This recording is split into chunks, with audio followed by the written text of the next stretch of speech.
నేను మనిషిని ఆమె హ్యూమన్ బీయింగ్, నేను చేయలేను ఆ పని.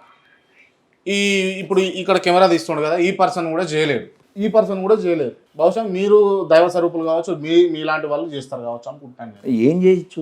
అడ్వాన్స్డ్గా ఉండొచ్చు, అడ్వాన్స్డ్గా ఉండి థింక్ చేయొచ్చేమో అని నా ఆలోచన. కాదు నాయన, ఈ పోలికి దేనికి పోల్చానో నీకు అర్థం కాలేదు కదా. Biggest joke of the world అన్ననే చెప్పలేదు నేను. అదేంటి తెలుసా?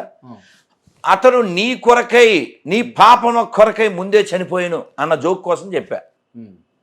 ఇప్పుడు నువ్వు పుట్టి తర్వాత పాపాలు చేస్తావు, అందుకని ముందే ఆయన చచ్చిపోయాడు. అది ఎలా సింక్ అవుతుంది? నువ్వు పుట్టకుండా ఉండు, వీడు పుట్టించడం ఎందుకు? నీ పేరేంటి? నా పేరు క్రాంతి. నిన్ను హూ ఆర్ యూ అంటే ఏమని చెప్తావు నాన్న? హ్యూమన్ బీయింగ్, అంతే కదా ఆన్సర్. బైబిల్ ఏం చెప్తుంది? నువ్వెవరంటే నువ్వు పాపివి అకార్డింగ్ టు ద బైబిల్.